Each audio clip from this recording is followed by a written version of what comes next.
안녕하세요. 크라이플 처치 존 목사입니다.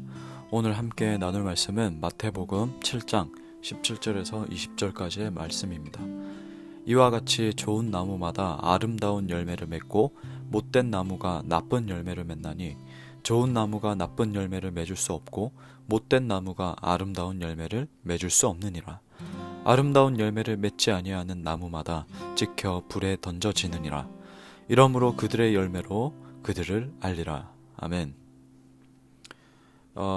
강화도에 이제 다녀오면서 그 강화도의 첫 시작이 되었던 교산교회와 그리고 교산교회에서 이제 복음을 듣고 한 5km 정도 떨어진 곳에 또 세워진 홍익교회를 다녀왔습니다. 그러면서 저는 이 말씀이 생각이 났었는데, 한 번은 제가 작은 텃밭에 이 상추씨를 뿌렸던 적이 있습니다. 그런데 그 땅은 몇 년 동안 버려진 장소라서 2달 전부터 가서 잡초를 뽑고 긴 갈대를 베고 또 화장실을 세우기 위해 이 땅을 파야 했고 여러 이 거미줄들, 이게 제가 제일 힘들었습니다. 거미줄들을 쳐내야 했고 그런 작업들을 했어요. 바로 거의 이제 15년 전, 14년 전 이럴 때 제가 개척교회를 섬겼던 두 번째 개척교회를 섬겼던 곳이었는데, 아주 작게 이 텃밭을 가꿀 수 있는 면적이 있어서 상추씨를 심으면 되는 줄 알고 뿌렸습니다. 물도 주고 여기 햇볕도 쨍쨍했고 주일 식사 후에 남은 음식들을 거름으로 주기도 했습니다. 기대를 많이 했는데 상추는커녕 아무것도 자라나지 않았습니다. 이게 뭘까 생각이 들었는데 그러고 그냥 포기했어요. 그냥 뿌리고 그 뒤로도 몇 번 했는데 안 나서 그냥 뿌리고 의례적으로 하던 찰나에 약 2년 후에 상추가 무럭무럭 자라서 교회에서 고기를 먹거나 쌈 싸서 먹을 일이 있으면 텃밭에 자란 상추와 여러 채소들을 가져다가 먹었습니다.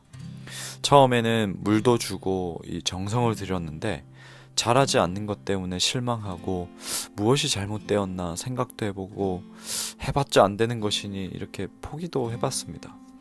가만히 생각해보니까 그 땅은 한 번도 생명을 품어본 적이 없더라고요. 버려진 땅이고 생명이 떠나가고 죽었던 것인데 갑자기 물 주고 제 아무리 영양가 높은 거름을 준다고 해도 열매가 맺힌다는 것은 힘든 거라는 것을 알게 되었습니다. 먼저 사람이 가서 살고 그 땅에서 움직이고 땅을 갈아엎고 물을 뿌리고 거름을 주고 그런 일들이 먼저는 그 땅 자체에 작은 생명들이 모이게 했는데 바로 벌레입니다. 그 밭에 그 벌레들이 모여들고 결정적으로 지렁이가 살면서 지렁이 똥이 또 흙을 곱게 해주고 그래서 결과적으로 시간이 지난 뒤에야 식물이 잘 자랄 수 있었던 거죠. 교회도 마찬가지입니다. 같은 죄인들이 모인 곳이지만 생명 되시는 예수 그리스도로 인해서 우리가 살아났고 그 생명의 복음, 말씀이 계속 우리 마음밭에 뿌려지는 거예요. 그래서 교회 생활을 오래 했지만 그 생명의 복음 말씀이 마음밭에 비례적으로 뿌려졌다라고 볼 수는 없습니다. 저는 그렇게 생각하지 않습니다. 신앙생활 내가 어떤 활동들, 교회 활동들 열심히 했다고 해서 정말 정작 내 심령과 내 영을 살리는 살아있는 복음을 그만큼 많이 듣고 그 복음들이 마음밭을 그렇게 갈아엎었다라고 저는 생각하지 않습니다. 정말로 심령에 이 살아있는 복음을 심고 듣고 그 복음을 정말로 들었다라면 그럴 수가 없는 거죠. 그래서 우리는 끊임없이 그 말씀들을 듣는 거예요. 말씀들을 계속 내 마음밭에 갈아엎는 거예요. 그래서 이 생명의 씨앗으로 다른 생명을 살리는 사명을 감당하는 것이 바로 그리스도인입니다. 말씀은 좋은 나무마다 아름다운 열매를 맺는다고 합니다. 열매로 그리스도인인지 아닌지 알 수 있다라고 말합니다. 아름다운 열매를 맺는 이 나무가 자랄수록 자랄 수 있도록 땅을 만드는 작업은 쉽지 않습니다. 그렇지만 포기하지 않고 땅을 부지런히 기경하고 갈아엎고 그 땅에 생명을 품을 수 있도록 하는 거죠. 예수님의 가르침들을 보면 예수님이 제자들을 부르시고 그 부르신 목적을 보면 복음 전파에 대한 일관성 있는 말씀을 하신다라는 것을 발견할 수 있습니다. 제자들을 부르셨을 때 마태복음 4장 19절이죠. 누가복음 5장 10절에도 있습니다. 나를 따라오너라 내가 너희로 사람을 낚는 어부가 되게 하리라. 이것은 오늘날 제자들뿐만 아니라 우리를 향한 하나님의 기대입니다.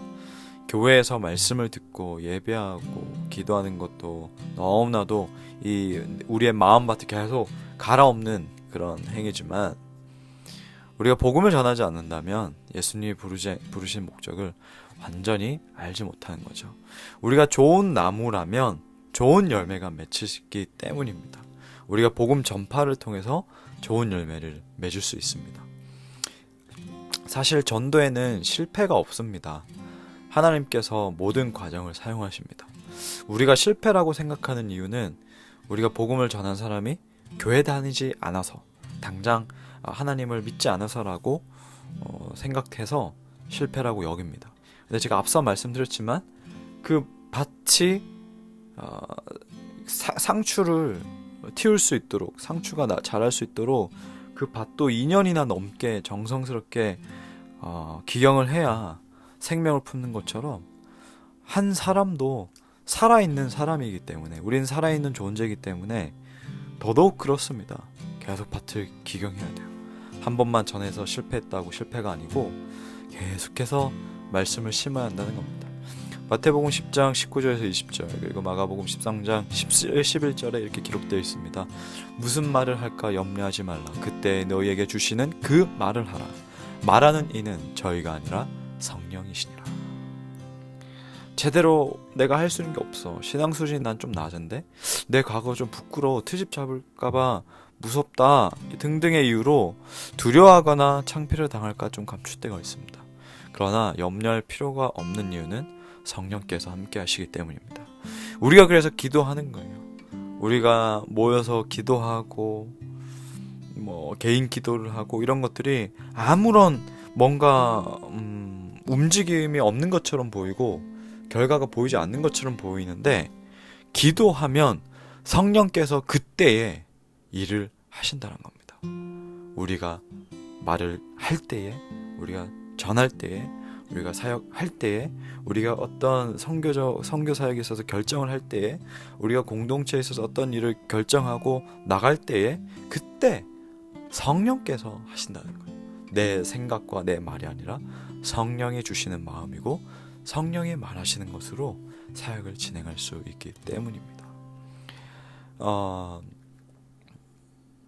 교산교회 시작도 참 감동적이었고 홍의교회 그 일화들도 참 감동적이었죠. 이 땅에 한국의 첫 개신교 선교사로 왔던 로버트 저메인 토마스 선교사는 2번이나 한국을 방문했지만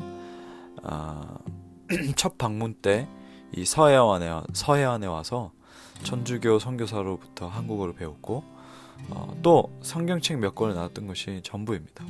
1년 후에 미국의 이 제너럴 셔먼호를 타고 통역관의 자격으로 2번째 한국을 방문했을 때 그때는 그 배는 공격을 받고 불타버렸습니다.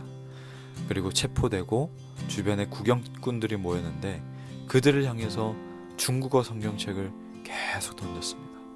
그리고 목을 치려는 그 군졸에게 마지막 성경책 한 권을 건네줬습니다. 그리고 1866년 9월 3일 순교했지요. 그래서 조선에서 복음을 전하려고 했던 이 토마스 선교사의 삶은 우리가 보면 실패처럼 여겨집니다. 그러나 토마스 선교사가 첫 방문 때 성경을 줬던 그 채치량이라는 사람이 나중에 평양교회를 세웠습니다.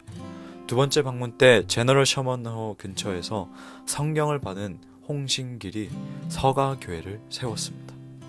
그리고 토마스 선교사의 목을 베었던 군졸 박충권은 평양교회의 장로가 되었습니다. 여러분, 전도라는 것이, 복음 전파라는 것이 그렇습니다. 우리가 사도행전에서도 계속 나누고 있고, 사도행전의 사도들을 통해서 선교가 뻗어져 나가는 것, 복음이 전파되는 것을 우리가 보고 있는데 실패는 없습니다. 전도는, 복음 전파는 씨앗을 심는 행위입니다. 복음의 씨앗을 심는 것이죠. 그리고 그 땅을, 그 마음밭을 계속해서 갈아엎고 기경하는 작업입니다. 여러분, 우리가 전도라고 하면 많이 부정적으로 생각합니다. 그러나 그것은 절대 하나님이 주시는 부정적인 마음이라고 생각하지 않습니다. 어떻게든 복음 전파를 막아보려고 하는 어둠의 세력이 주는 간교한 마음이라고 꼭 생각해야 합니다. 여러분, 안 나가는 것보다 나가는 것이 맞고, 또 말하지 않는 것보다 말하는 것이 낫다라는 것처럼 하나님을 알려야 사람들이 들을 수 있습니다. 이 강화도의 첫 시작이 된 교회를 보며 생명을 품는 교회, 생명을 품는 공동체, 그리고 생명을 품는 영혼에 대해서 생각해보며 이 말씀을 묵상해 보았습니다. 우리가 이 정말 좋은 열매를 맺는 좋은 나무가 되기를 주님 이름으로 축복합니다. 아멘.